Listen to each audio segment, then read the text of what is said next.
السلام علیکم حضرت. آج کا سوال ہے انسان کی وفات کے بعد ان کے لیے دعا خیر کرنا کیسا ہے اور ہماری دعائیں کیا ان کو فائدہ پہنچا سکتی ہے؟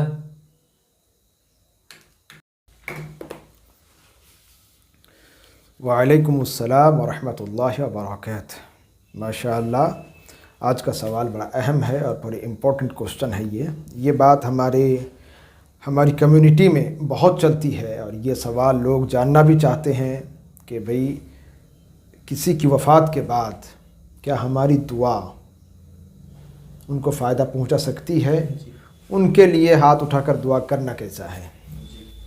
سب سے بڑی بات تو یہ ہے، میں اس کو اخلاقی فریضہ سمجھتا ہوں. ایک انسان جب تک آپ کے سامنے چلتا ہے اپنے پیروں پر، خود کے اندر جان ہوتی ہے، کاروبار خود کرتا ہے، فیملی اپنی خود سنبھالتا ہے، تب تک بندے کی ذمہ داری خود پر ہوتی ہے. مگر جیسے ہی اس کے بدن سے روح نکل گئی، بندہ بے بس سو گیا، لمبی لیٹ ہو گئی، تو اب پھر بندے کی ذمہ داری اس پر نہیں ہوتی، ان کی پڑوسیوں پر اس کی ذمہ داری آ جاتی ہے، ان کے اہل خانہ پر اس کی ذمہ داری آتی ہے. یہ ہمارے اسلام کا بیسک نالج ہے کہ بندہ جب تک آپ کے سامنے چلے، خود میں حرکت ہو، تو اس کی ذمہ داری خود کی ہوتی ہے. جیسے ہی روح نکل جاتی اس سے، بندہ مر جاتا ہے، بندہ کی وفات ہو جاتی ہے، انتقال فرما جاتا ہے، پھر ذمہ داری آپ ان کی نہیں رہتی. جنازے کی ذمہ داری آپ پر ہے، نہلانا آپ پر ہے، صاف صفائی کرنا آپ پر ہے، اس کا کفن دینا آپ پر ہے، اس کو دفن کرنا یہ آپ پر ہے. یہ ساری زندگی اس کی یہ ساری ذمہ داری اس کی کمیونٹی پر، اس کی فیملی ممبرز پر، یہ سارے لوگوں پر یہ بات ہوتے ہیں. مگر اسلام ایک ایسا مذہب ہے جس میں ہر بات کی دلیل ہوتی ہے، ہر بات کی اصل ہوتی ہے. میں اس سوال کے جواب کو میں لمبا نہیں کرنا چاہتا، بس دو ہی دلیل اس میں پیش کرتا ہوں. آپ نے جو فرسٹ کوسچن یہ کہا، انسان کی وفات کے بعد ان کے نام پر دعائے خیر کرنا کیسا ہے، اس کے ثبوت میں ایک دلیل میں پیش کر دوں آپ کو.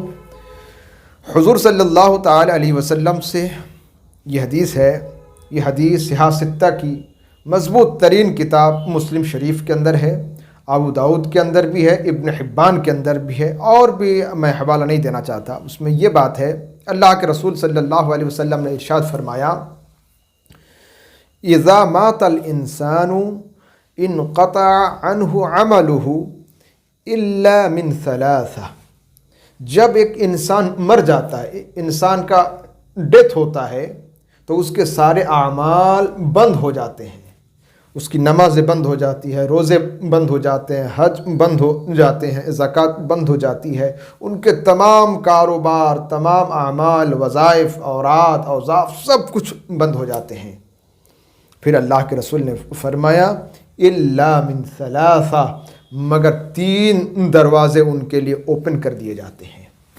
جیسے ہمارے یہاں جو جاب ہولڈرز ہوتے ہیں، گورنمنٹ کے اگر جاب ہولڈر ہوتے ہیں، تو وہ ریٹائرمنٹ جب اس کا ہو جاتا ہے، اس کے بعد سے اس کا پینشن چالو ہو جاتا ہے. گھر بیٹھے بیٹھے بھی اس کو کچھ تنخواہیں، کچھ پیسے ان کو ملنے لگتے ہیں.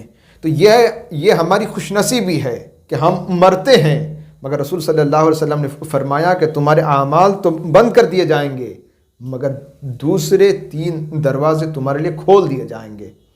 یہاں پر بندہ کرے گا، تم قبر میں سو کر پاتے رہو گے.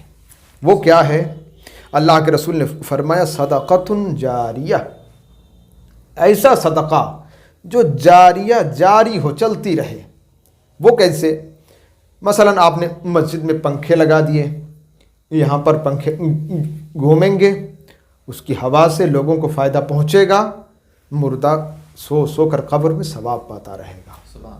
مثلا جو نبی صلی اللہ علیہ وسلم کے زمانے میں جو ہوتا تھا، وہ پانی کا کنواں بنا دینا. ٹھیک ہے، آپ لوگ اس سے پانی یہاں پیتے رہیں گے، بندے کو قبر میں ثواب ملتا رہے گا. موبائل کو ذرا دیکھ لیں. دوسری بات یہ ہے کہ جو ہے اب نبی صلی اللہ تعالی علیہ وسلم نے یہ فرمایا علم ینفع بہ، ایسا علم، ایسا نالج جس سے لوگوں کو فائدہ پہنچے. مثلا آپ اگر کوئی رائٹر گزرے ہیں یا بڑا عالم گزرے ہیں، پیر گزرے ہیں، تو آپ نے شاگرد بنا دیا، لاکھوں کی تعداد میں 1000 لوگ آپ کے شاگرد ہیں، آپ کے مرید ہیں. وہ دنیا میں آپ کی وفات کے بعد علم کے چرچے کرتے رہیں گے، آپ سو کر قبر میں ثواب پاتے رہیں گے. یا آپ نے کوئی کتاب لکھ دی، اس کتاب کو لوگ اسٹڈی کریں گے، آپ کو قبر میں ثواب پہنچا دیا جائے گا. اور تیسری بات جو اللہ کے رسول نے اہم بات کہی، ولد صالح، نیک لڑکا، اپنی نیک اولاد، یدعو لہو، باپ کے لیے دعائے خیر کریں گے، باپ قبر میں سو کے اس دعا کا ثواب پائیں گے. اب جو لوگ یہ کہتے ہیں کہ کسی کے لیے ثواب اور کسی کے لیے دعا نہیں کی جائے گی، میں تو یہ سمجھتا ہوں کہ بھائی دعا کرنے کے لیے پہلے نصیب بنا کے آنا ہوتا ہے. آپ چاہو کہ میں نماز پڑھوں، آپ چاہو میں روزہ رکھوں، آپ چاہو میں حج کروں، آپ نہیں کر سکتے. آپ ارب پتی ہیں، خرب پتی ہیں، کروڑ پتی ہیں، مگر آپ چاہیں کہ میں حج کرنے جاؤں، آپ نہیں جا سکتے جب تک خدا لکھا نہ ہو. اللہ تمہیں آنا گوارا کرے تب آپ جا سکتے ہیں. کچھ لوگ تو ایسے ہوتے ہیں کہ کروڑ پتی ہوتے ہیں، حج نہیں کر پاتے. فقیر ہوتا ہے، مانگ مانگ کے حج کو پہنچ جاتے ہیں. کچھ لوگ ایسے ہوتے ہیں کہ بھائی جسمانی اعتبار سے فزیکلی اسٹرانگ ہوتے ہیں مگر وہ جا نہیں سکتے. مگر جس کے یہاں ٹانگ بھی نہیں ہوتے، ہاتھ بھی نہیں ہوتے، ہاتھ کٹے ہوتے ہیں، ٹانگ ٹوٹے ہوتے ہیں، مگر پھر بھی وہاں پہنچ جاتے ہیں، اس لیے کہ انہوں نے لبیک اللہم لبیک کہا ہوا ہوتا ہے. تو دعا کے لیے آپ کے نصیب میں یہ بات ہونی چاہیے کہ اللہ تیری دعا کو قبول کرے، تب تو ہاتھ اٹھائے گا. اللہ کی بارگاہ سے تو پہلے سے ہی مردود ہے، تو کیا تو دعا کے لیے ہاتھ اٹھائے گا؟ 1000 کوشش کر لے، تیرا ہاتھ آسمان کی طرف نہیں جائے گا، اس لیے کہ اللہ کو منظور ہی نہیں ہے کہ تجھ جیسا بندہ اس کی بارگاہ میں دعا کرے. ٹھیک ہے، تو یہ ولد صالح. تو آج کے اس زمانے کے لیے جتنے لوگ ہیں، جو لوگ میری تقریر، میرے بیان ابھی سن رہے ہیں، اگر آپ کی عمر 30 ہے، 30 پلس ہے، 40 پلس ہے، تو آپ اپنے پیرنٹس کے لیے، اپنے دادا کے لیے، پردادا کے لیے، ماں کے لیے، امی کے لیے، دادی کے لیے آپ تو سال میں، مہینے میں دعا خیر کی محفل کرتے ہیں. مگر آپ بھی چاہتے ہیں کہ آپ قبر میں سوئے رہیں اور آپ کے بیٹے دعا کریں، تو آپ ابھی سے اپنے بیٹوں کو سمجھا کر، بجھا کر، ہو سکے غصہ بھی کر کے، مارے بھی اس کو، سنی علماء کے ساتھ مار کر، پیٹ کر اس کو جوڑے رکھیں، اہل سنت کے مذہب پر قائم رکھیں. ورنہ آپ کا یہ بیٹا آپ کی وفات کے بعد یہ دعا نہیں کرے گا، اور یہ بندہ اگر دعا نہیں کیا تو قبر میں آپ پر عذاب ہوتا رہے گا.